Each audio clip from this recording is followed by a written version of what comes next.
I was getting ready for Sunday dinner at my son's house when my lawyer sent me a message. Call me right now. Do not go. What he had discovered about my daughter-in-law and my son's plan changed everything forever. My hand was shaking, holding the electric razor, when my phone screen lit up. It was Sunday, 4:30 in the afternoon. I had chosen my navy blue shirt, the one my wife Helen always said made me look distinguished. I was just finishing up, the aftershave still fresh on my face, when I read the message that would make my world collapse. Mr. Robert, call me right now. Urgent. Do not go to the dinner. Attorney Davis never used all caps. He never texted me on Sundays. My heart raced in a way I had not felt since the day Helen had her first stroke, 6 years ago. I called him with freezing fingers. He answered on the first ring. Mr. Robert, are you alone in your house? His voice carried something that scared me more than anything. Pity. Yes, Attorney Davis. What happened? I sat on the edge of the bed because my legs were no longer holding me up well. Mr. Robert, I discovered something serious. Very serious. Concerning Mike and Jessica. I felt as if the floor had disappeared beneath my feet. Let me explain who Attorney Davis is and why he was getting involved in my life. 3 months ago, after turning 70, I decided to finally organize my will. I am a widower. I have an estate I built with my late wife Helen. 3 pharmacies in the residential neighborhoods of Chicago. 2 apartments we rent out, the house I live in, and savings of about $500,000. I am not a millionaire, but I do not have to ask anyone for anything. Attorney Davis is a lawyer specializing in estates. He handled everything when Helen passed away. A serious, meticulous man, the kind who does not speak just to speak. And now he was on the other end of the phone, telling me not to go to dinner at my only son's house. Remember you asked me to review all your documents before finalizing the will? He continued with a controlled voice. I found serious irregularities. Someone opened a company using your information. My stomach churned. Like what, Mr. Davis? What company? A consulting firm created 8 months ago. According to the documents I was able to review, you appear as an investing partner with a notarized signature. I never signed anything like that. Never. I know, Mr. Robert. That is why I'm calling you. This company has debts. $200,000 in voluntary debits that will fall on the partners.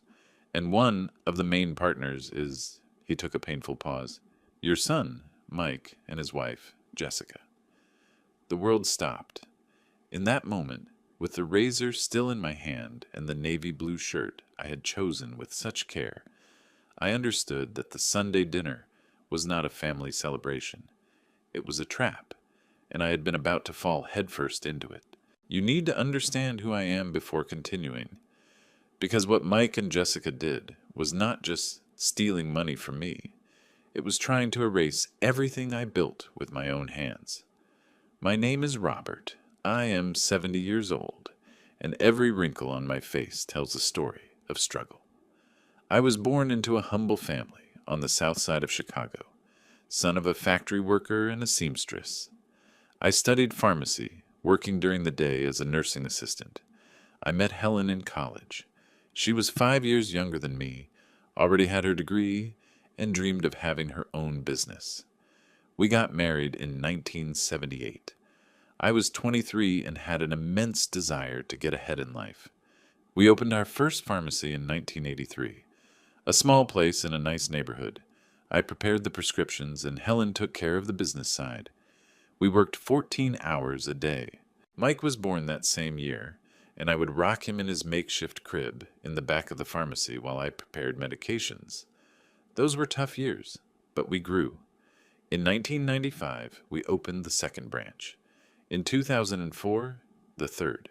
Helen always said, Robert, we are not building a business. We are building an inheritance for Mike. And I believed that with every fiber of my being. When Helen had her first stroke in 2017, I took over everything alone. The pharmacies, the employees, the suppliers, the bills. She was in bed for 2 years before she passed. 2 years where I was a husband, a nurse, and a businessman all at the same time. Mike was already an adult. He worked as an executive at a bank and rarely showed up to help. But I never complained. I never reproached him for anything because he was my son, and I thought he had his own life to attend to. After Helen passed away in 2019, I sold one of the pharmacies. Not out of necessity, but because I was tired. 64 years old, recently widowed, I needed to breathe. With the money from the sale, I bought the 2 apartments I rent out today. Passive income of $4,000 a month. The other 2 pharmacies are still running, managed by trusted employees. They give me a net profit of about $3,000 a month. I am not rich, but I am independent, and that independence cost me 40 years of hard work. The house I live in is spacious, in a quiet suburb of Evanston. 3 bedrooms, a garden I take care of myself, a living room where Helen's favorite armchair still sits. I did not want to get rid of it. Sometimes I sit there and feel as if she is still with me, advising me. Mike is my only son, and he was always my weakness. He majored in business, built his career at Chase Bank, and became a branch manager at 36. He was always responsible, serious, polite, a son any father would be proud of, until Jessica entered his life. They met 4 years ago in 2021. She worked as a real estate agent. She was 30 years old, 10 years younger than Mike, pretty blonde with long straight hair, always wearing makeup, always wearing designer clothes, a wide smile, a sweet voice, and that way of making everyone feel special. I liked her at first. I thought my son had finally found someone who made him happy. They got married in 2022, a small but elegant wedding. I paid for half the expenses, $25,000. Jessica cried on my shoulder, saying I was the father-in-law she had always dreamed of having. Now I know they were crocodile tears. The first signs began subtly. Jessica always commented on my valuables when she came to visit. The gold watch that belonged to my father, the antique silverware I inherited from my grandmother, the paintings decorating the living room, and then came the requests. Always delicate, always well justified. Mr. Robert, we have an incredible investment opportunity. Could you lend us $10,000? We will pay it back in 3 months. I lent it to them. I never saw a dime of that money again, but the worst was yet to come. And when Attorney Davis finished telling me everything on the phone that fateful Sunday, I realized I had not just been naive. I had been completely blind. You know that feeling when you look back and realize all the signs were there, screaming in your face, but you chose not to see them. That is exactly what I felt as Attorney Davis spoke on the phone, because the truth is that Jessica had been preparing the ground for a long time, and I, blinded by my love for my son, let it happen. After those $10,000, things began to change. Mike started visiting me less often. Before, he came every Sunday to eat with me. We talked for hours. He told me about work, his projects, life. But after the wedding, the visits became spaced out. Dad, we are fixing up the new house. Dad, Jessica does not feel well. Dad, we have a lot of work. Always a different excuse. And I, who never wanted to be a suffocating father, accepted everything without questioning. Jessica started calling me more often. At first, I thought it was to make up for Mike's absence. I thought she was trying to create a bond with me. Long conversations about trivialities, about decoration, about her friends. I listened to everything patiently, happy to have a daughter-in-law who cared about me. But always, the conversations ended the same way. Mr. Robert, have you thought about traveling more? Enjoying life after working so hard? Aren't these pharmacies a burden? So much responsibility at your age. Don't you think it is time to slow down, sell some assets, invest in something more peaceful?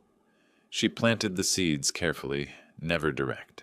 She always threw the idea out there and let it ferment. And then there was the episode with the watch, my late father's gold watch.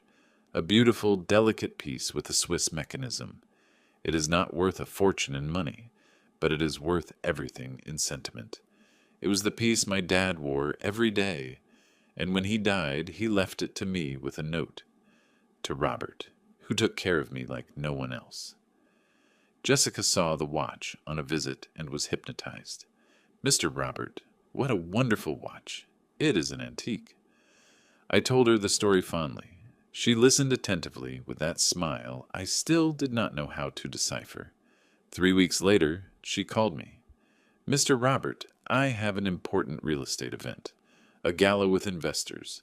Can I ask you a huge favor? Could you lend me your father's watch? Just for one night. I promised to take care of it as if it were my own. I hesitated. That watch was not supposed to leave my wrist. But she insisted. She said it would only be for a few hours, that she would let me take a picture of her wearing it so I could see how nice it looked. I lent it to her. That was 6 months ago. I never saw that watch again. Every time I brought it up, Jessica had a different excuse. Oh, Mr. Robert, it is in the bank's safe. I'm afraid to walk around with it on the street. I'm waiting to take it to the watchmaker for a cleaning before returning it to you. Oh, remind me next time. I always forget to bring it. Mike, when I talked to him about it, just sighed. Dad, do not make drama over a watch. Jessica will return it. Drama. He called my pain drama. There was also the dinner from 2 months ago that now makes perfect sense. They invited me to eat at a fancy restaurant downtown. I paid the bill, $300, because Mike said things were tight at the end of the month. During dessert, Jessica brought up the topic again. Mr. Robert, Mike and I were talking. Have you heard of donating assets while still alive? It is a smart strategy to avoid future taxes. My stomach turned, but she continued calmly, like someone talking about the weather. A lot of people do it. You distribute the assets while you are still alive. You keep the right to use them, and when the time comes, which we hope is in many years, there is no bureaucracy, no complicated inheritance process.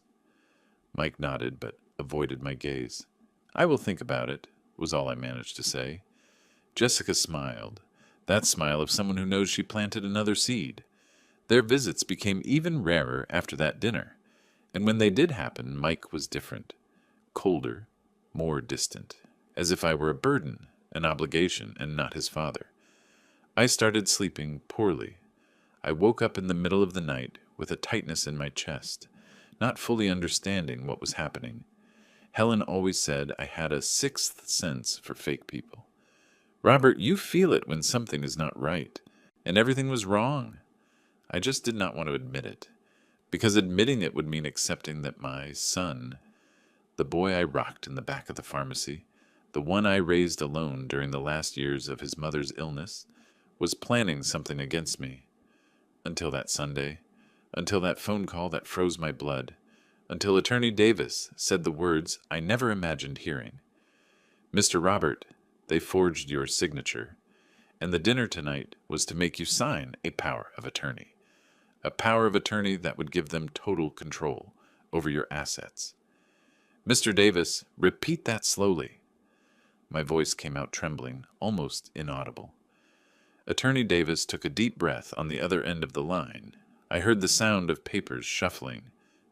Mr. Robert, I'm going to explain everything calmly, but you need to be sitting down.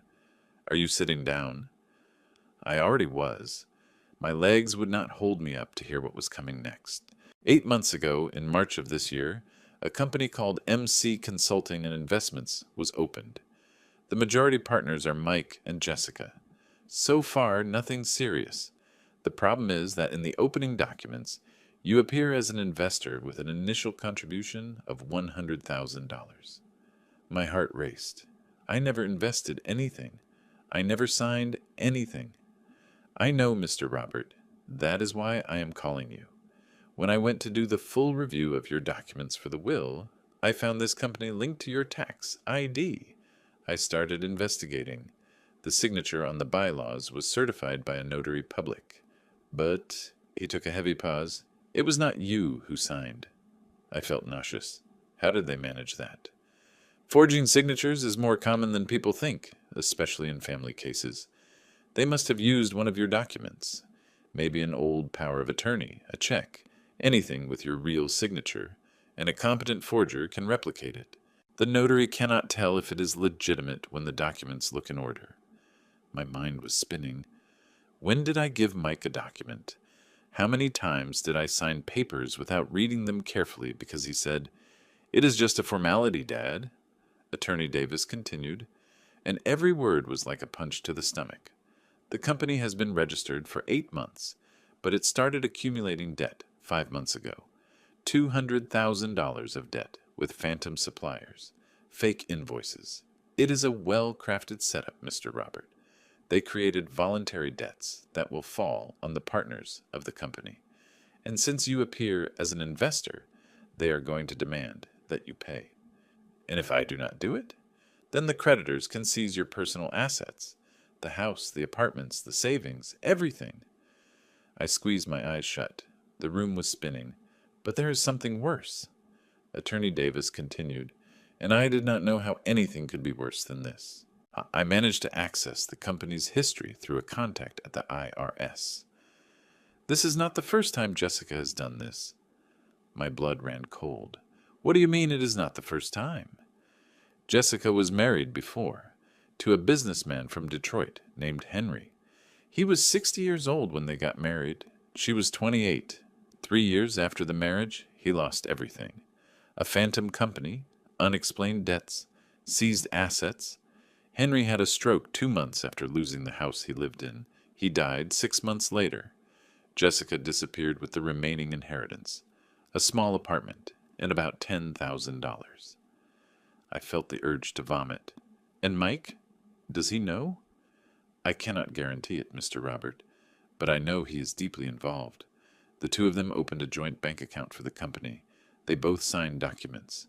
Your son is not a victim here. He is an accomplice. The word accomplice echoed in my head like a funeral bell. My son, my only son, the one I carried in my arms, the one I taught to walk, the one I supported alone when his mother fell ill. He was stealing from me. And the dinner tonight, Mr. Davis, what does it have to do with this? I got information from a colleague who works at the same notary office.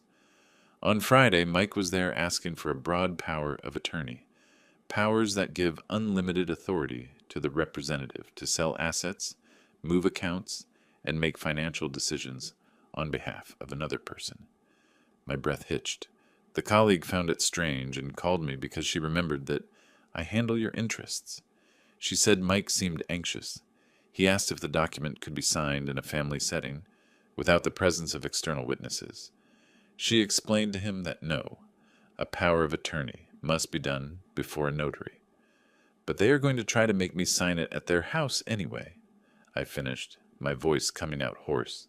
And then they take the paper with your signature and have it certified by similarity at another notary using forged documents. Or they simply use the signature for other purposes, Mr. Robert. If you sign any paper today, they will have access to everything, and there will be no turning back. The silence that followed was deafening. I looked at the mirror in the bedroom. The man looking back at me was pale, his eyes wide open, holding a forgotten razor in his hand.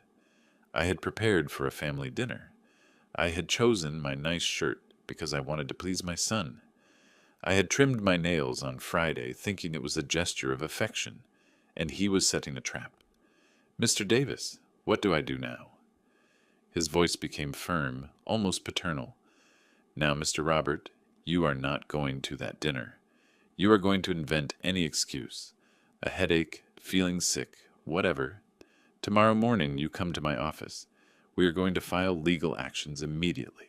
We are going to prove the forgery, annul your participation in that company, and sue them both for fraud and forgery of documents.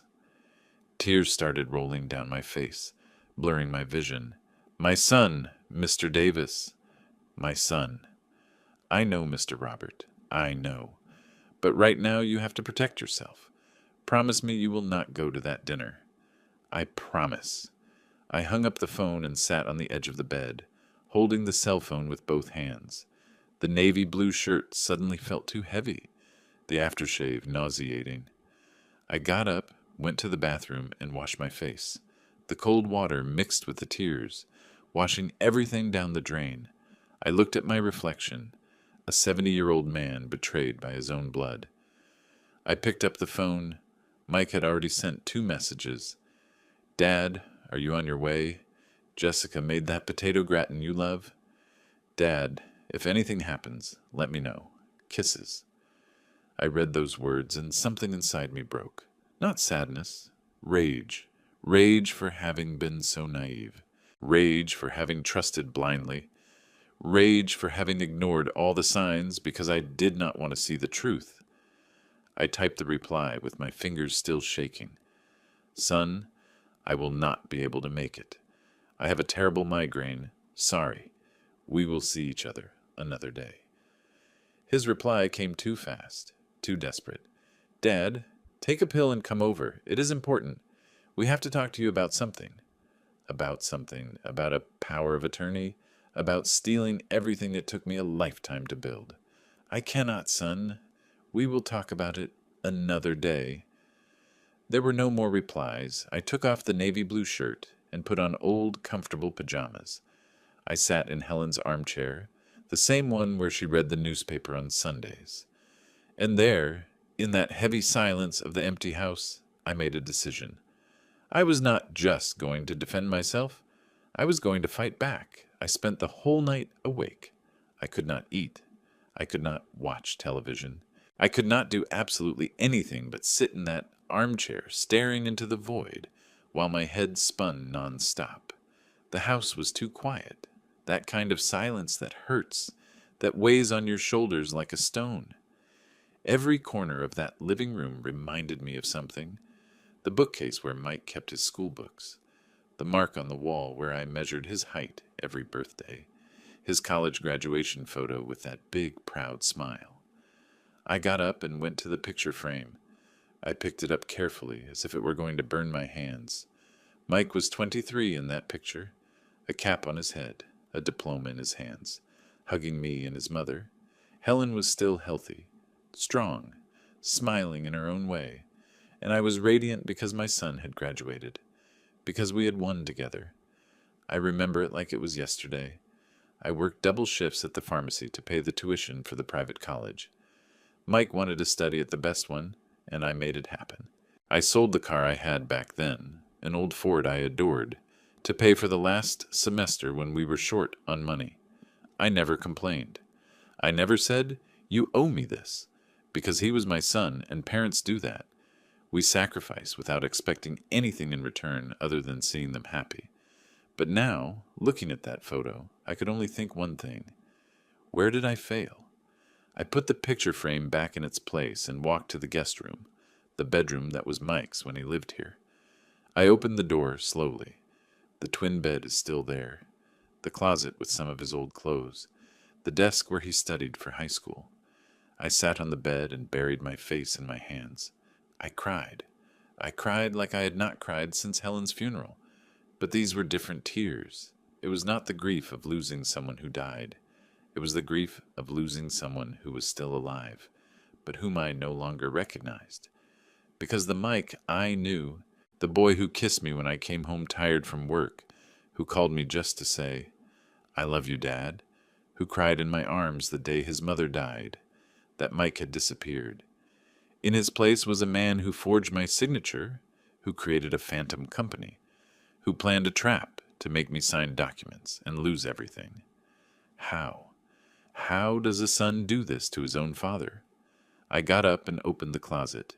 There in the back, kept in a shoebox, was a pile of little letters Mike had written to me over the years, Father's Day, birthdays, random dates. I picked one at random. It was from Father's Day, 2009. He was 24. Dad, thank you for never giving up on me. Thank you for working so hard to give me everything I needed. Someday I'm going to pay you back for all of this. I love you more than anything. Your son, Mike. Pay me back. He said he was going to pay me back, and he paid me back by robbing me. The tears returned stronger. I tore up the letter. Then I tore up another and another until there were pieces of paper scattered across the floor, and my hands were shaking with rage. Rage, sadness, shame, all mixed into a lump in my throat that would not go down. I looked at the ceiling and talked to myself. as if Helen could hear me from somewhere. "Do you see this? Do you see what our son became? We worked so hard. For what?" But Helen was not there, and I had to deal with this alone. I went back to the living room and grabbed my phone. I opened Mike's messages. I scrolled back, reading the conversations from the last few months, and every message I reread now took on a new meaning. "Dad, do not forget to save that document I asked you for." What document? Had he already used my signature before? "Dad, Jessica was saying it would be good for you to meet her accountant. He specializes in wealth management." Accountant. Right. Another piece of the puzzle. "Dad, you trust me, right?" This message from 3 weeks ago. And now I understood. He was testing the waters, preparing the ground. I threw the phone on the armchair and stood up. I was not going to be able to sleep.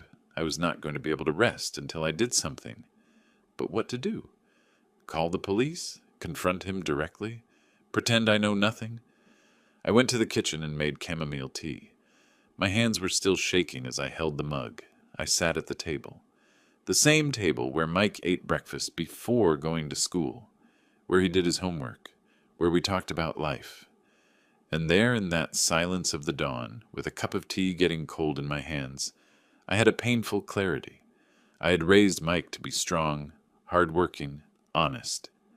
I gave him everything he needed and many things he did not need. I always prioritized him above myself. And somehow, in that process, I turned him into someone who thinks he deserves everything without effort, who believes my estate belongs to him by right, who thinks he can manipulate me because I was always the father who never denies anything. Or maybe it was not my fault. Maybe it was Jessica who poisoned him little by little, showing him an easier path, waking up a greed that was already dormant there. It did not matter. The result was the same. My son had betrayed me in the worst possible way. Not with violence, not with harsh words, but with a smile on his face, an invitation to dinner, and a knife hidden behind his back. I finished the cold tea. The wall clock read 4:20 in the morning. In a few hours the sun would come up. And when the sun came up, I had to be ready. Because crying was not going to change anything. Complaining was not going to bring my son back. He made his choice. And now I had to make mine. I got up from the table with my legs still weak, but with something new growing in my chest. It was no longer just pain. It was determination. They thought I was weak, that I was too old to react, that a father's love would make me accept anything. They were wrong. I went into the bathroom, washed my face, fixed my hair. I looked in the mirror. I saw a different man from the one who was getting ready for dinner yesterday afternoon. My eyes were red but firm, my mouth a straight line of decision. No more tears, I told my reflection. Now it is war. And I knew exactly where to start. Monday, 8 in the morning. I was at the door of Attorney Davis's office, even before he arrived. He saw me sitting in the hallway, shook my hand firmly, and said simply, "We are going to sort this out." We went into his office, a sober space with shelves full of law books, a dark wooden desk, and the smell of freshly brewed coffee. He poured me a cup without asking if I wanted one. He knew I needed it. "Mr. Robert, first of all, how are you doing?" "Alive," I answered. And it was true. After that sleepless night, after all the tears, I had woken up different, more lucid, stronger, ready to act. "All right, let us get to what matters." Attorney Davis opened a thick folder on his desk. I got more information on MC Consulting. The situation is worse than we imagined, but we also have ammunition to fight back. He turned the computer screen toward me. On the screen, a series of documents. Company bylaws, invoices, bank statements. The company was registered with a social capital of $250,000. Out of that, $100,000 is declared as your investment, and $150,000 divided between Mike and Jessica. But here is the interesting detail. He pointed to a specific line. That $150,000 they declared never entered the company's account. It is all fictitious. And the $100,000 I supposedly invested, Fictitious, too. The company has no real money, Mr. Robert. It only has debts. Debts created voluntarily with suppliers that probably do not even exist. It is a classic setup. They set up the company, create fake debts, and sue the partners. Since you appear as an investor, you would be responsible for paying. I felt the rage rise in my throat, but I kept my voice calm. What is the next step? We go on 3 fronts. First, legal action to annul your participation in the company, proving the signature forgery. Second, handwriting analysis of the documents. Third, a criminal lawsuit against both of them for fraud, document forgery, and attempted scam. He took a pause and looked me in the eyes. But before that, I must suggest something. Something that might be uncomfortable. Speak. We need more proof, concrete proof of their intentions, and for that, I suggest hiring a private investigator. Someone who can document meetings, conversations, financial movements. The more proof we have, the stronger our case will be. I did not hesitate for a second. Hire him. Attorney Davis picked up the phone and made a call. He spoke quietly, professionally. When he hung up, he wrote a name on a piece of paper and handed it to me. Mark. He is the best private investigator I know. Discreet, efficient. He is going to start today. I folded the paper and put it in my pocket. And regarding my assets, can they try something in the meantime? I already took the liberty of filing an extrajudicial notification blocking any attempt to transfer ownership of your properties. I also advised your bank to require your physical presence for any transaction over $1,000. No one touches your estate without you personally authorizing it. I breathed a sigh of relief. At least that was protected. And now, Mr. Robert, there is another thing we must consider. Attorney Davis crossed his fingers on the desk. How are you going to act with Mike and Jessica? They are going to realize something is wrong when you do not show up, when you do not answer their contact. We need a strategy. I thought for a moment. An idea started to form in my head. I'm going to do exactly what they expect of me. How so? I'm going to be the naive father, the gullible old man. I am going to answer their calls. I'm going to be nice. I'm going to act as if I know nothing. Meanwhile, we gather the evidence. A discreet smile appeared on the lawyer's face. Are you sure? It will be hard to fake normalcy. I raised that boy, Mr. Davis. If there is anyone who knows how to act for him, it is me. I left the office with a folder full of documents, a drawn-out plan, and a name written down. Mark. I called him as soon as I got in the car. Mark, my name is Robert. Attorney Davis gave me your info. The voice on the other end was deep, objective. Mr. Robert, I'm already aware of the case. I need you to give me all the details. Address, routine, license plates, schedules. The more information I have, the better. I spent the next 20 minutes telling him everything. The apartment where Mike and Jessica lived, a building downtown, the bank where Mike worked, his car, a gray Mazda 3, the places they frequented. Let me work. In 3 days, I will have a preliminary report. 3 days seemed like an eternity, but I could wait. I had waited a lifetime to discover who my son really was. 3 days was nothing. I returned home, and before I took off my coat, the phone rang. It was Mike. I took a deep breath. Time to act. Hello, son. Dad, what a scare you gave us yesterday. Did you really feel sick? His voice sounded worried, almost convincing. Oh, son, it was a terrible migraine, the kind that leaves you bedridden, but I am better now. That is good, Dad. We were worried. Jessica sent a message. She says if you want, she will bring you some chicken soup. Jessica bringing me soup, as if I were a fool who does not see a snake when it is right in front of me. How sweet of her, but it is not necessary. I am fine now. Then let us reschedule the dinner for Friday. We really have to talk to you about something. Friday? Perfect, son. I am looking forward to it. Perfect. We will see you then. I love you, Dad. I love you too.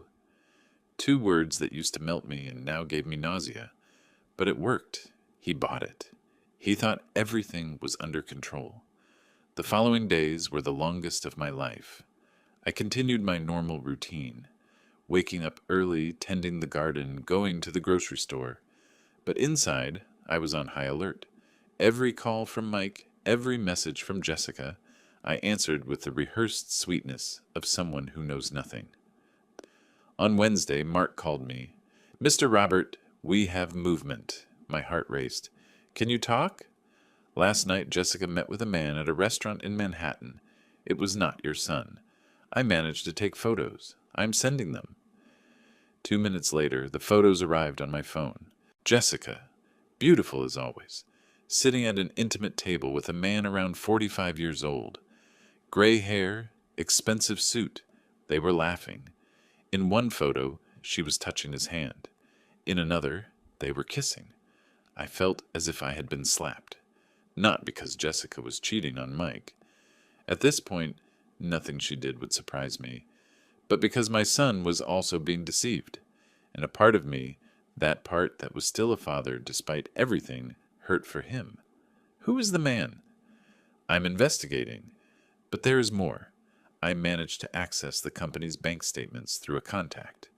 MC Consulting has strange movements, transfers to third-party accounts, cash withdrawals. And there is a man who appears a lot. James. Who is he? I'm not sure yet, but I am going to find out. On Friday morning, the day of the rescheduled dinner, Mark called me again. This time his voice was different, tenser. "Mr. Robert, you need to come to my office right now. I discovered something you have to see in person." I went immediately. When I arrived, he had a manila envelope on his desk. He opened it carefully and spread several photos and documents in front of me. James is the man in the photos with Jessica, and he is the third hidden partner of MC Consulting. I picked up one of the photos, the same man from the restaurant. And there is more. Mark put a screenshot of a text conversation on the desk. I managed to access her phone through, let us say, investigative means. Read the conversation. I read, and every word was a stab wound. "Jessica, calm down, my love. 1 more month and we have everything. The old man is going to sign without even realizing it. James, and Mike will not suspect anything. Jessica, Mike is pathetic. He does everything I order him to. After we manage to take the father-in-law's assets, I ask for a divorce and we will be together. James, I cannot wait. You are incredible, you know. Jessica, I know. I did the same with Henry and it worked. With this old geezer, it is going to be even easier." I dropped the paper on the desk. My hands were shaking so much I could barely hold it. Old geezer, that is what she called me. Mark poured me a glass of water. "There's also audio. I recorded a conversation between her and James yesterday. If you want to listen." "I want to." He pressed play on his phone. Jessica's voice resonated, clear and venomous. "Robert is an idiot. He worked his whole life, and now he is going to lose everything without even realizing it. Mike is completely under my control. He will do anything for me. Tomorrow he signs the papers, and in 2 months we sell everything. 150,000 for each of us. Then I get rid of that loser and we leave the country." The recording ended. The silence that remained was deafening. I looked at Mark with misty eyes, but not from sadness. From absolute rage. I have everything I need, more than enough. With this, they are going to face criminal charges. I stood up, took the envelope with all the evidence, and put it in my briefcase. "Mark, thank you. How much do I owe you?" "We will settle that later. Now go home and rest. Tomorrow is going to be a long day." I drove back home on autopilot. When I parked in the garage, I stayed alone for a few minutes, just breathing, gripping the steering wheel tightly. Tomorrow was the dinner, the moment they had planned to destroy me. But I had other plans. I picked up my phone and sent a message to Attorney Davis. "Mr. Davis, I need you to be available tomorrow night and bring witnesses. There is going to be a dinner they will never forget." Friday dawned with a heavy gray sky. It seemed even the weather knew something was about to happen. I woke up at 6 in the morning, even though I had not slept well. I spent the night going over everything in my head. The evidence, the plan, every word I was going to say. I could not make a mistake.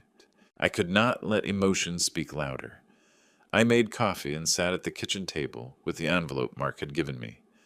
I opened it again just to be sure everything was there. Photos of Jessica with James, screenshots of the conversations, the audio where she calls me an idiot, documents of the Phantom Company, her criminal record in Detroit, where she had done the same thing to her previous late father-in-law. It was all there, all the proof I needed to destroy their plan. But the more I looked, the more a question hammered in my head. How much did Mike know about all this? Could it be possible that my son was truly being manipulated, and that Jessica had poisoned him little by little, turning him into an accomplice without him realizing the gravity of it? I picked up the phone and opened his old messages. I scrolled back looking for something, anything that would give me a clue as to who he really was. Then I found a conversation from 2 months ago. It was late at night. Mike had been drinking and sent a series of messages. "Dad, you always worked so hard. Sometimes I think you deserve to enjoy life more. I do not know. Travel, rest. You do not have to keep carrying that weight all by yourself." At the time, I found it sweet. Now I saw it with different eyes. He was preparing the ground, planting the idea that I should get rid of my assets, entrust everything to him so he could take care of it. I kept scrolling and found another message from 3 weeks ago. "Dad, Jessica and I were talking. You trust us, right? We only want what is best for you, always." Trust. He asked if I trusted him, and I replied, "Son, you are all I have. I trust you with my eyes closed." With my eyes closed. What bitter irony. I tossed the phone on the table and held my head in my hands. I did not want to believe that my son was fully aware of the scam, but the evidence did not lie. The phone rang. It was Attorney Davis. "Mr. Robert, good morning. Are you ready for today?" "Ready." I confirmed the witnesses. Me, my associate Attorney Smith, and the notary Beth. We will be there at 7 in the evening as we agreed. They will not see us arrive. We will park 2 streets away and enter discreetly. Perfect. And Mr. Robert, be careful. Desperate people do stupid things. If at any point you feel threatened, get out of there immediately. I'm not going to leave. This confrontation has to happen. They have to look me in the eye and know I've figured it all out. There was a pause on the other end. "You are stronger than I imagined." "Strength is learned when you have no choice, Mr. Davis."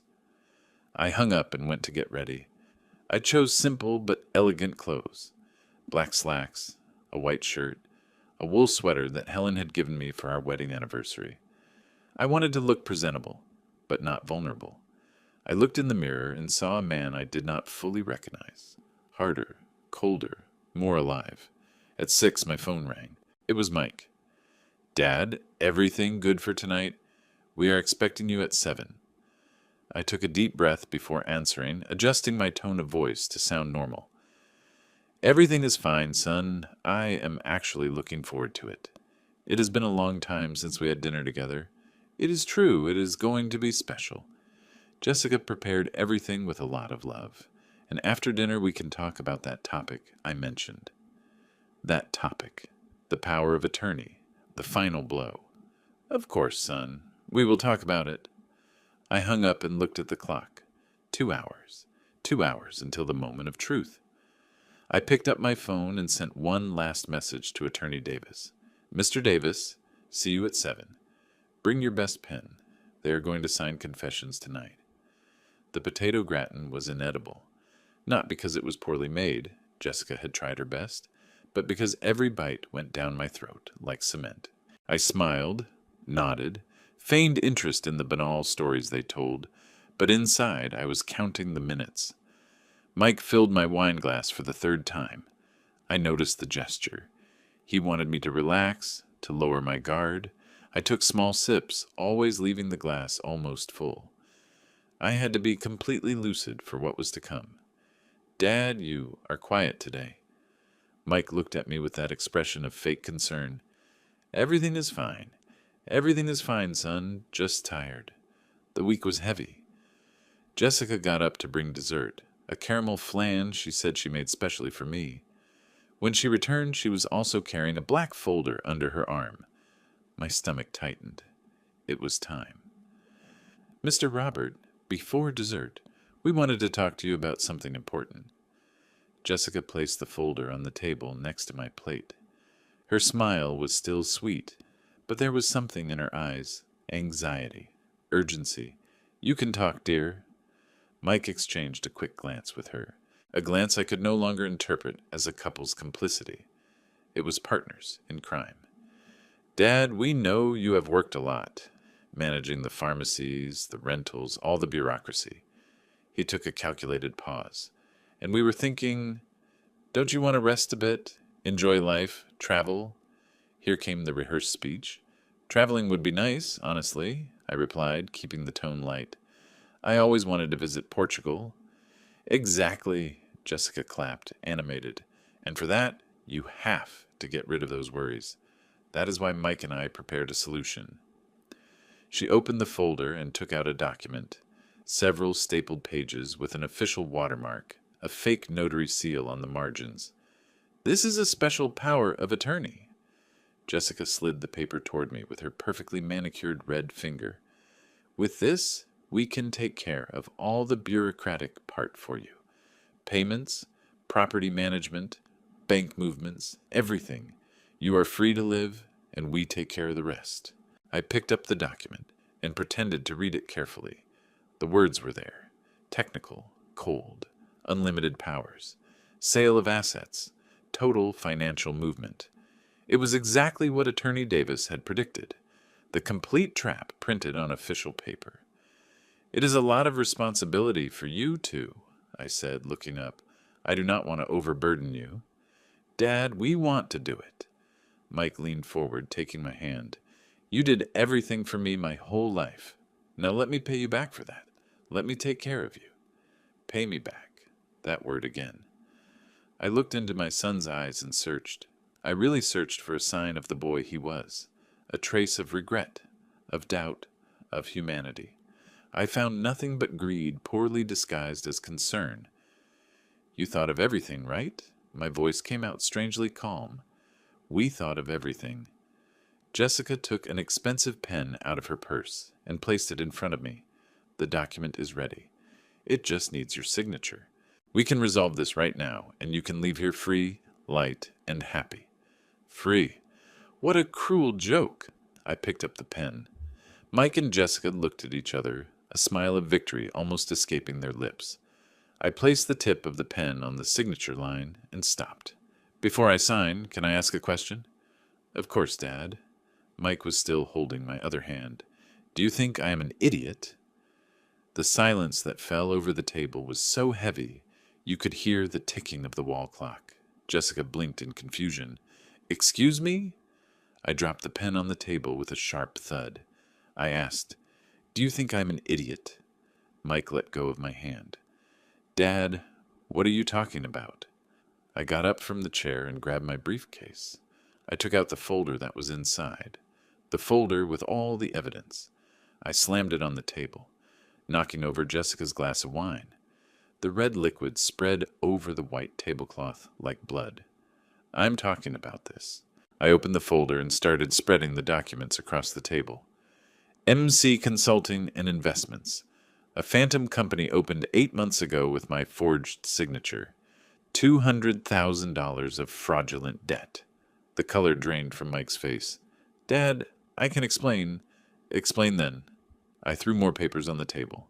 Explain how my signature appeared on documents I never saw. Explain how you created a company using my info without my knowledge. Wait. Jessica stood up, trying to maintain her composure. Mr. Robert, I think there's a misunderstanding. A misunderstanding? I laughed. A bitter, humorless laugh. Then explain this. I slapped the photos of her with James on the table. Photos of her kissing him at the restaurant. Photos of the two of them walking into a hotel together. Mike's face twisted in shock. What? Jessica, who is that man? That man, I answered for her, is James, the hidden partner of your phantom company and your wife's lover. Jessica turned pale, completely white. That is not true, right?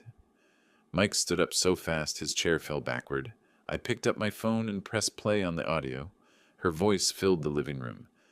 Robert is an idiot. He worked his whole life, and now he is going to lose everything without even realizing it. Mike is completely under my control. He will do anything for me. Tomorrow he signs the papers, and in 2 months we sell everything. 150,000 for each of us. Jessica, you said that? She opened her mouth, but no sound came out. I continued, relentless. I threw the screenshots of the conversations on the table. These are messages between you and James, planning how to divide my estate. Planning to ask Mike for a divorce after getting everything. Planning to leave the country. I grabbed another document.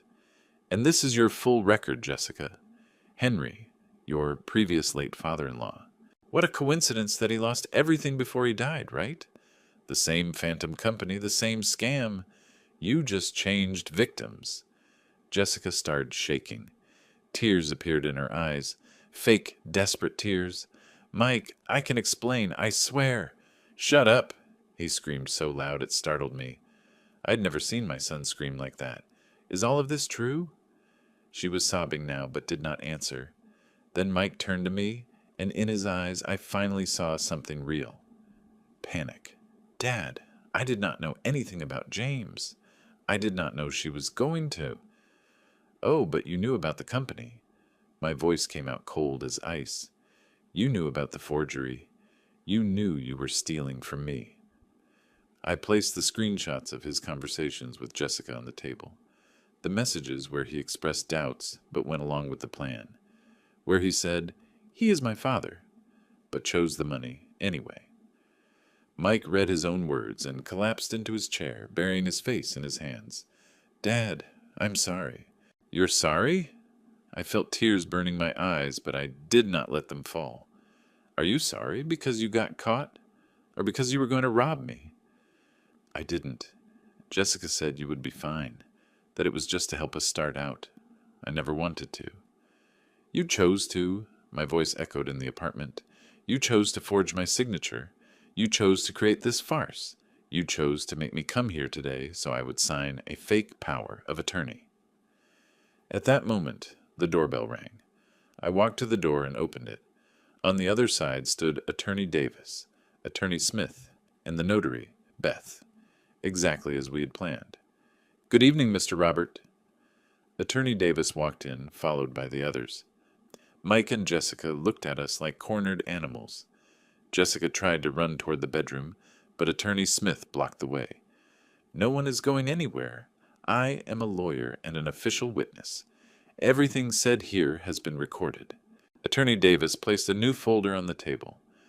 Mike and Jessica have 48 hours to completely dissolve MC Consulting, return every dollar that was diverted in Mr. Robert's name, and sign a full confession of participation in document forgery and attempted fraud. And if we don't, Jessica's voice came out hoarse, desperate.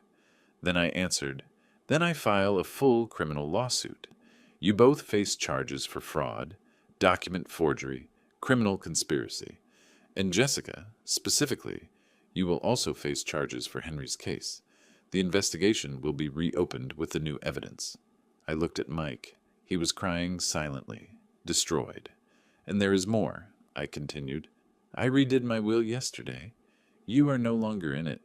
70% of my estate goes to institutions that protect the elderly against financial abuse. The remaining 30% goes to your cousin Helen, who was always honest with me. Dad, please. Mike stood up, trying to get closer. I took a step back. Do not touch me. You are no longer my son. The words came out slowly, cutting like knives. You are a stranger who carries my last name, and from now on, that is all we are. Strangers. Mike fell to his knees on the floor. He literally fell. His legs gave out, and he collapsed right there, in the living room that a few minutes ago seemed like the perfect stage for a successful trap. Dad, no. Please do not do this, he sobbed, his hands shaking. I made a mistake. I know I made a mistake, but I am your son. I looked at this man at my feet and tried, I really tried, to feel something other than disgust. Pity, maybe, compassion, a father's love that they say is unconditional. But I felt nothing, just an immense emptiness, where affection used to be. You stopped being my son the moment you decided to rob me. A son does not forge his father's signature. A son does not create phantom companies to steal his inheritance. A son does not look his father in the eyes and lie. Jessica, leaning against the wall, had glassy eyes full of panic. All the veneer of elegance had fallen. She was nothing more than a common scammer caught red-handed. Mr. Robert, she tried to take a step forward, but Attorney Smith raised his hand. Silence. You have no right to speak right now. I have a right, Jessica exploded, her voice raspy. You do not understand. Mike was drowning, working like a slave in that bank with no prospects, no future. You have so much and you do not use it. You keep it all as if you were going to take it to the grave. So it was my obligation to finance your easy life? My voice rose for the first time. I worked 40 years to build what I have. 40 years getting up at 5 in the morning, attending to customers, managing employees, paying bills. And you, who showed up 4 years ago in his life, think you have a right to what is mine? Mike is your son. It belonged to him by right. Right. A harsh laugh came out of my throat like a razor. He had the right to work, to build his own wealth, to make his own decisions, not to rob me. Beth, the notary, was taking notes on a tablet. Every word, every gesture, everything was being officially documented. Attorney Davis approached Mike, who was still on the floor. Get up. Behave like a man. Mike dragged himself to the chair, his face swollen from crying so much. Jessica remained standing, leaning against the wall, her arms crossed in a pathetic defensive posture. You have 48 hours, Attorney Davis repeated, taking a document out of the folder. Here is the exact list of what needs to be done. 1. Immediately dissolve MC Consulting and declare the closure to the IRS. 2. Sign a full confession of participation in the setup, acknowledging the forgery and the malicious intent. 3. Return the $10,000 you borrowed from Mr. Robert 2 years ago. Mike lifted his head, his eyes red. I do not have that money. Then sell something. Ask for a loan. I do not care. My voice came out dry. But you are going to return every last penny. And the watch. Attorney Davis turned to Jessica. The gold watch from Mr. Robert's late father. Where is it? Jessica bit her lower lip, looking at the floor. Where is my watch, Jessica? I repeated, taking a step toward her. Silence. Where is my watch? I sold it, she screamed back explosively. I sold it 3 months ago. I needed money to pay James. He was demanding his cut of the setup. I felt as if I had been punched in the stomach. That watch. The last physical piece that connected me to my father, to the memory of a lifetime. How much did you get for it? $5,000. $5,000. She sold a piece that was worth much more than that for $5 miserable thousand to pay her lover. I will return the money. I will buy another identical one. There is no other identical one, you imbecile, I screamed, and this time I could not hold back the tears. That watch had 45 years of history. It held my father's sweat, his love, the memories of an entire life. You cannot buy that. You cannot return that. Jessica shrank against the wall, finally silent. Attorney Davis placed his hand on my shoulder gently. Mr. Robert. I stepped away, wiping the tears with the back of my hand. I was not going to let them see me break. Not now. I turned to Mike, who was looking at his own hands as if they belonged to someone else. Did you know she had sold it? He nodded, miserable. You knew, and you did not tell me anything? Another nod. You knew, and you let her steal the memory of your own grandfather. Mike started crying again. But this time he did not say anything. There was nothing to say. The truth was right there. Naked and raw. Impossible to cover up. You have 48 hours, Attorney Davis announced. Not a minute more. Either comply with everything in this document or face full criminal charges. I grabbed my briefcase and adjusted my sweater. Goodbye, Mike. And I walked out. I closed the door behind me. In the hallway, my legs gave way. Attorney Smith held my arm. Take it easy, Mr. Robert. Breathe. Take 3 deep breaths. The air went in and out with difficulty, as if my lungs had forgotten how to work. It is done, I muttered. It is over. You were incredible in there, Beth said with genuine admiration in her voice. I never saw anyone face a situation like that with such dignity. Dignity. It was what remained. Not the love of a son, not the family I dreamed of having. Only dignity. We left the building in silence. The cool night air hit my face. I took a deep breath, filling my lungs. I was free. 3 months passed since that night. 3 months that felt like 3 years or 3 days. Time became strange for me, elastic, sometimes dragging, sometimes moving too fast. Mike and Jessica complied with the agreement. In exactly 48 hours, Attorney Davis received all the documents. MC Consulting was officially closed, the confession signed, the receipt for the transfer of the $10,000 back to my account. I did not hear from them directly. I found out through third parties, because life in a city is like that. Everyone ends up knowing everything. Jessica asked for a divorce 2 weeks later. She moved to another state, trying to start over away from curious eyes.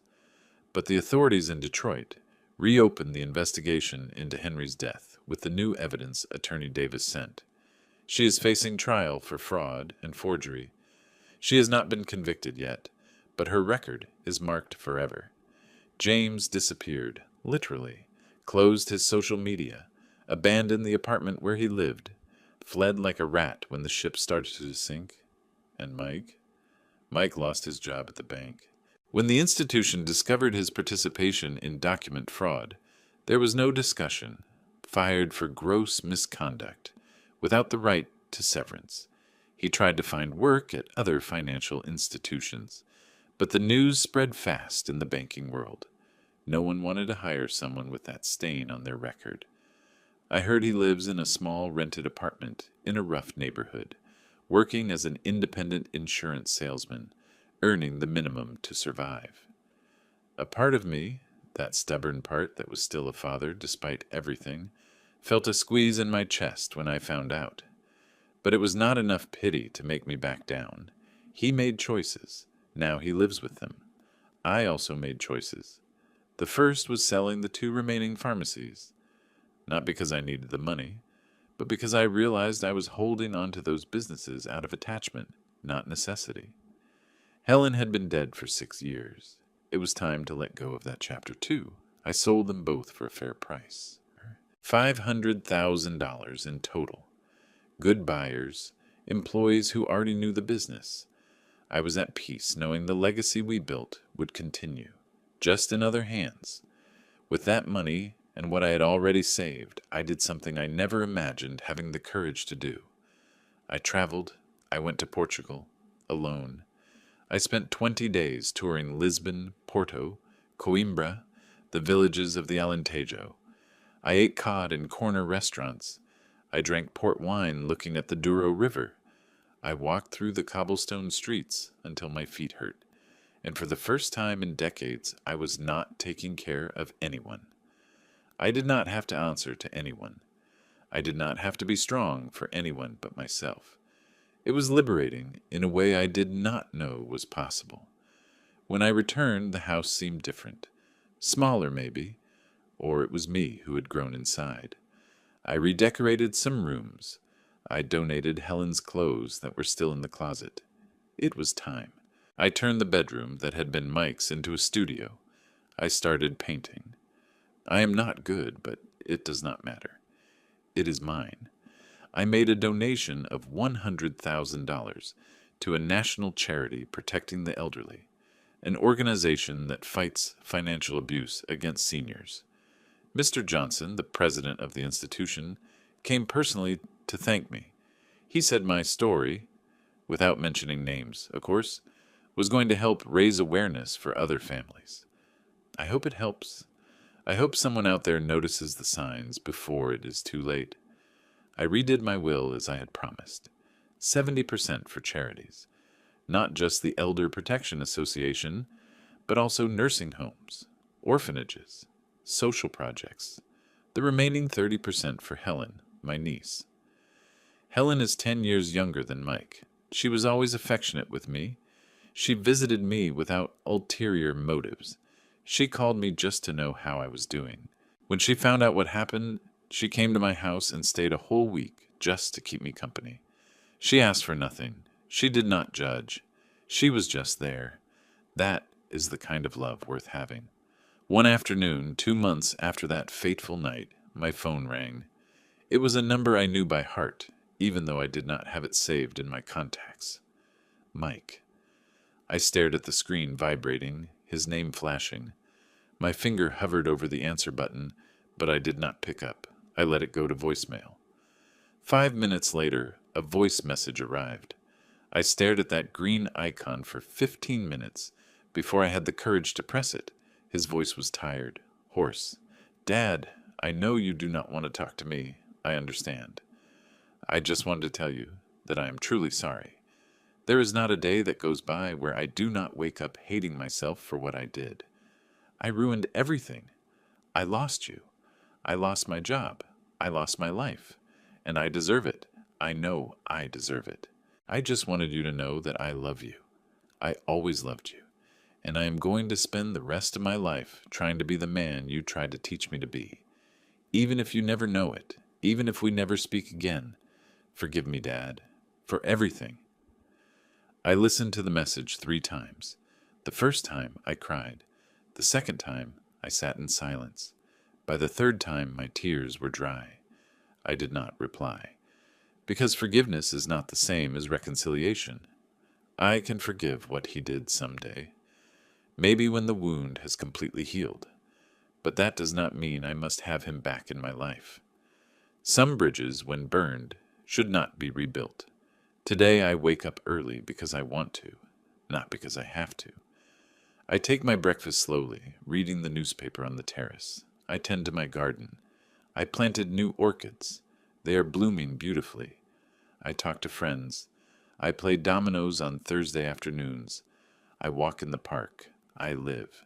I truly live without carrying the weight of someone who does not deserve to be carried. Last week I ran into an acquaintance at the grocery store. She asked me with that poorly disguised curiosity, "Mr. Robert, is it true that you and Mike no longer speak? That you had a fight?" I could have given an evasive answer. I could have lied to save appearances. But I looked her in the eyes and told the truth. It is true. My son tried to rob me, and I chose my dignity. She was left speechless. I kept pushing my cart, calm, because I do not owe anyone an explanation, and I am not ashamed of my choices. Tonight I sat in my armchair, the one that used to be Helen's, and is now only mine, and I looked around the living room, the new paintings I bought, the healthy growing plants, the peace that finally inhabits this space. I took a piece of paper and a pen. I do not know exactly why, but I felt like writing. Maybe to organize my thoughts, maybe to leave a testimony. I wrote, "I learned that protecting my peace is not selfishness, it is survival. I learned that a father's love cannot be a weakness, that giving everything does not mean accepting everything. I learned that family is whoever is by your side in the worst moments, not the one who only shows up when they need something. I learned that I can start over at 70. That age is just a number, and dignity has no expiration date. I learned that it hurts to lose a son, but it hurts more to lose yourself. I folded the paper and kept it in the drawer. Maybe someday someone will find it and read it. Maybe it will serve as comfort or a warning. I got up, went to the window. Outside, the city was illuminated, alive, following its rhythm. And I, Robert, widower, former businessman, a 70-year-old man with a renewed soul, was finally at peace. Because I learned the hardest lesson of all, that sometimes loving someone means letting them go, and loving yourself means staying. A week ago, I received a call from Attorney Davis. Mr. Robert, I have news. My heart raced for a moment. Good or bad? Depends on how you look at it. Jessica was formally charged in Detroit. With the evidence we presented, Henry's case was reopened. She faces 5 to 10 years in prison if convicted. And Mike? There was a pause. Mike does not face criminal charges because he fulfilled the agreement.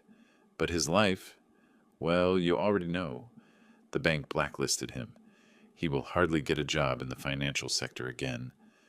I nodded, even though he could not see me. Thank you for informing me, Mr. Davis. Mr. Robert, if I may ask a personal question, how do you feel?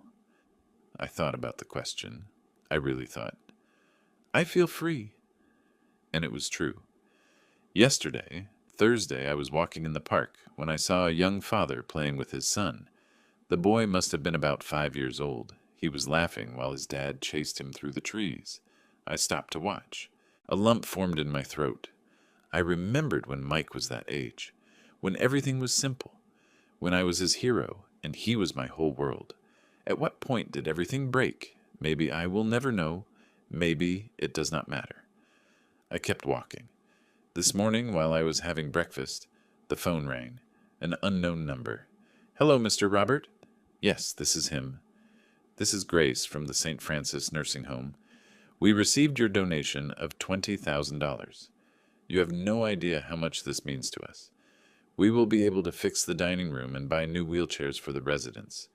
We wanted to invite you to visit the home, if you would like. I smiled. I would love to. Saturday at 11, I will be there. I hung up feeling lighter.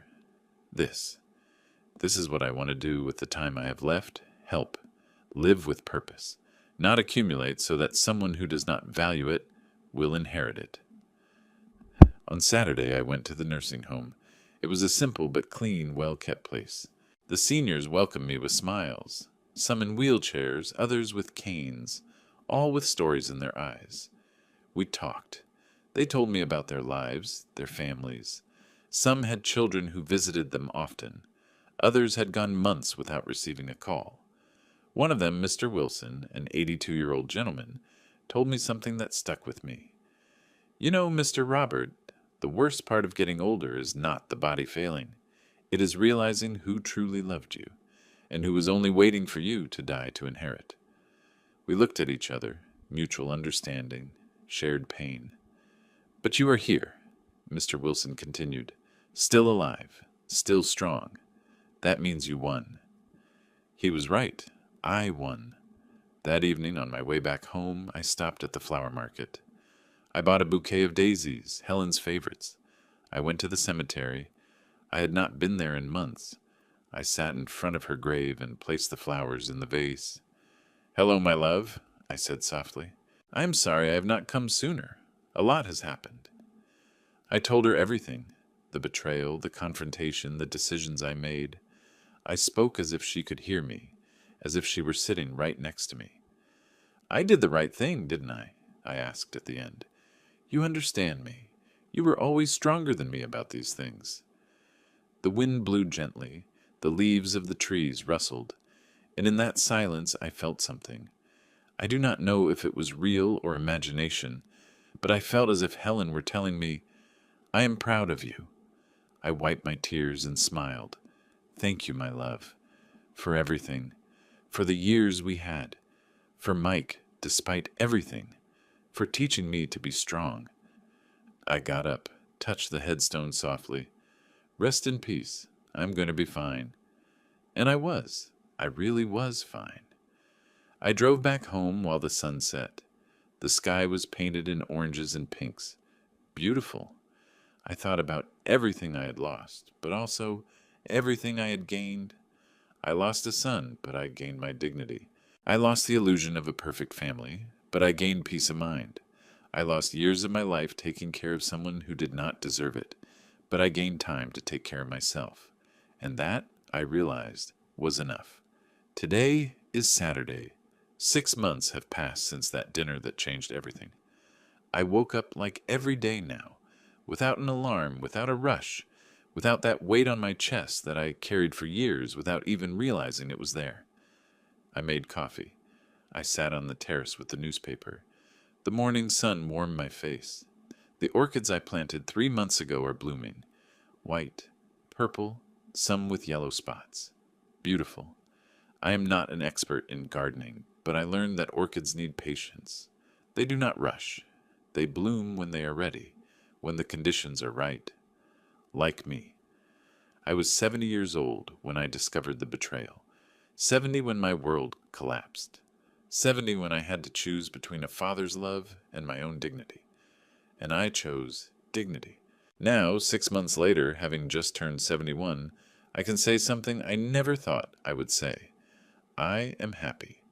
Not the happiness of having everything you want, but the happiness of finally knowing who you are and what you deserve. Yesterday, I received a letter. It came by certified mail.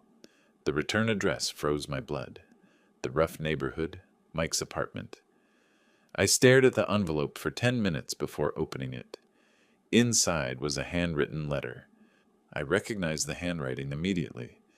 It was from Mike.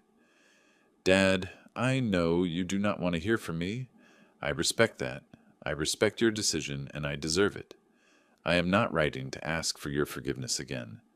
I already did, and I know words are not enough. I am writing because I need you to know something. These 6 months have been the hardest of my life. I lost everything. The job, the nice house, the reputation, the wife who never truly loved me.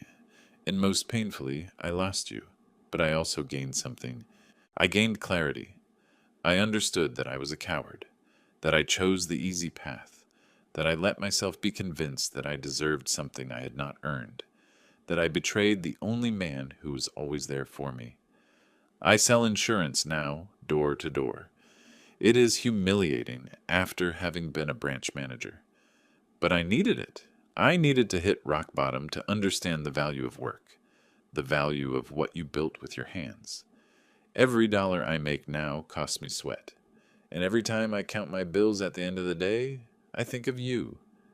I think of how you worked like this for 40 years to give me a life that I despised. I am not asking you to forgive me. I am not asking you to speak to me again. I just want you to know that I finally understood. I understood that a father is not a bank. That family is not a resource to exploit. That love is not proven by stealing, but by sacrificing.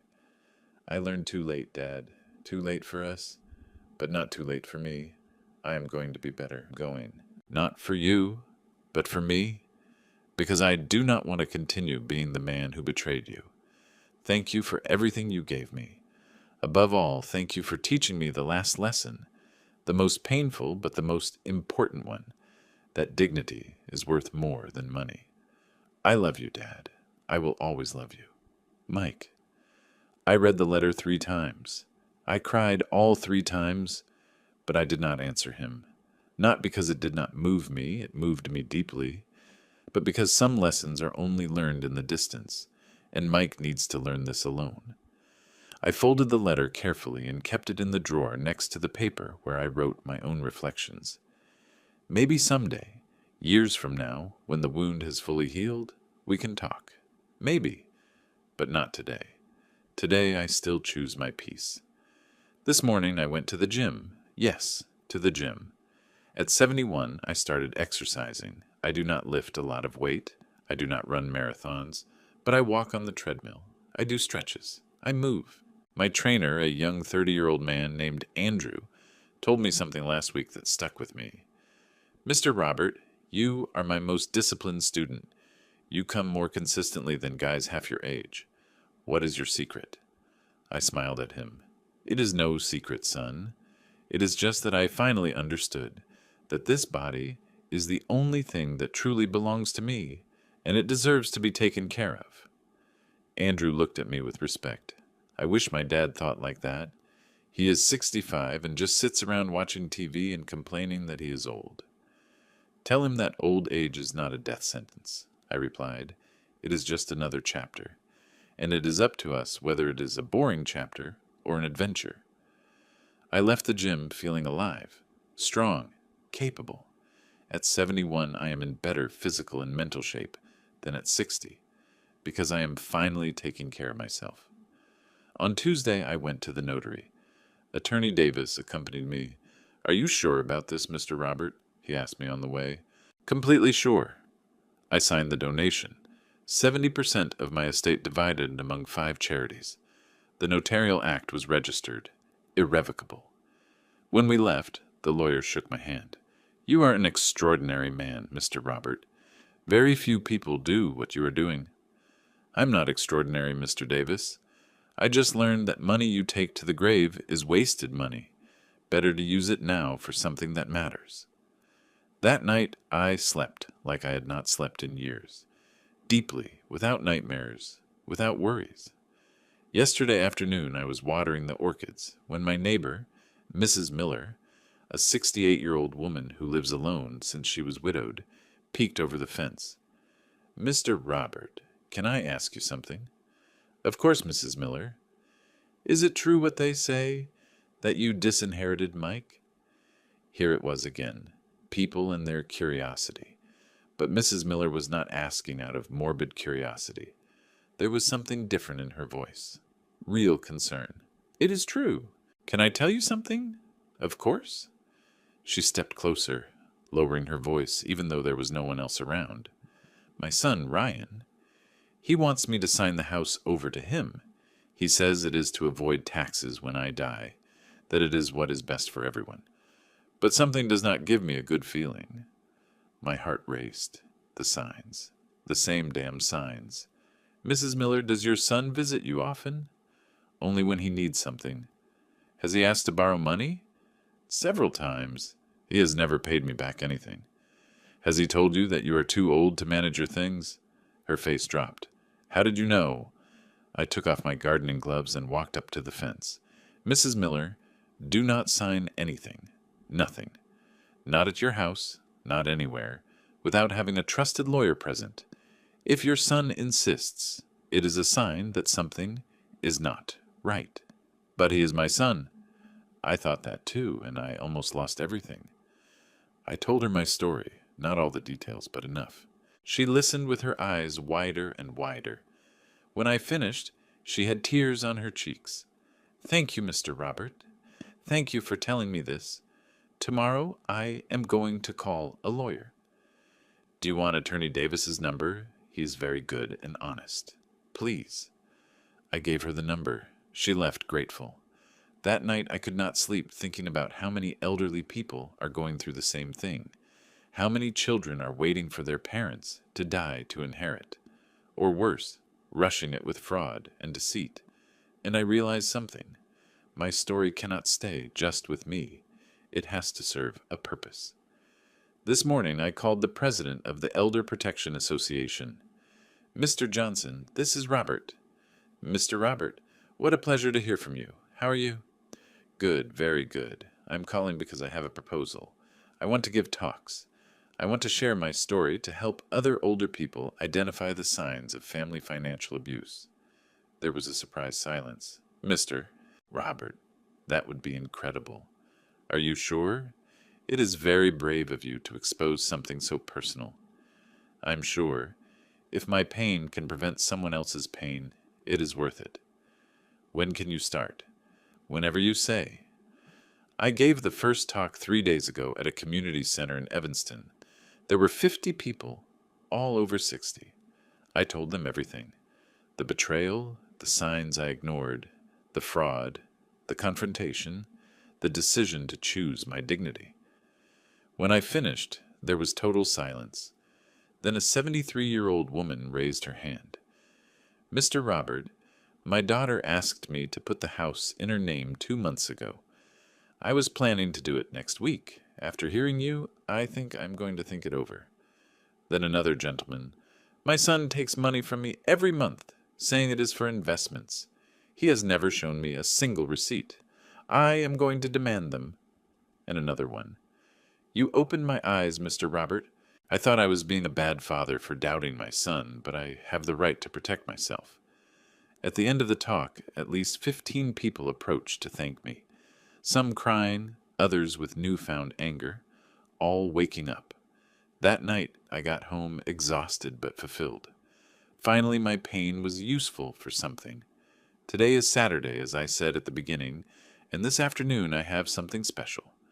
I put on a nice shirt, dress pants. I combed my hair carefully. I put on the cologne Helen gave me years ago. I am going to a dinner, but not like the one 6 months ago. This time I'm going to have dinner with Helen, my niece, and her 2 children, my 18 and 20-year-old great-nephews. Real family. Family that loves me without expecting anything in return. Before leaving, I stopped in front of the mirror in the hallway. I looked at the man looking back at me. 71 years old, completely white hair, deep wrinkles around the eyes and mouth, hands with age spots. But bright eyes, a straight back, a real smile. This man is no longer the one getting ready for that dinner 6 months ago. This man is stronger, wiser, freer. "Hello, Robert," I said to my reflection.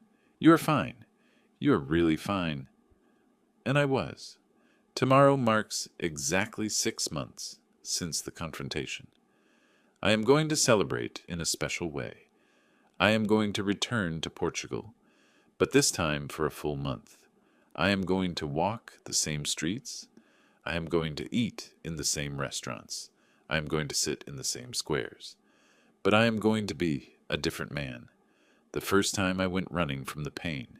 This time I am going to celebrate freedom. And when I return, I am going to keep giving talks. I am going to keep helping older people protect themselves. I am going to keep living every day as if it were a gift, because it is. I am ending this story on my terrace with a cup of coffee that is already cold, watching the sunset. The sky is painted orange and purple. The orchids sway in the breeze. In the living room, my phone rings. I do not answer it. I already know who it is. Helen confirming the dinner. I will reply in a moment. Right now, I just want to be here, in this moment, enjoying the peace that cost me so much to achieve. I close my eyes and take a deep breath. I smell the flowers from the garden. I feel the cool air on my face. I listen to the songs of the birds getting ready to sleep, and I smile, because I am alive, truly alive. And at 71 years old, I am just beginning to truly live.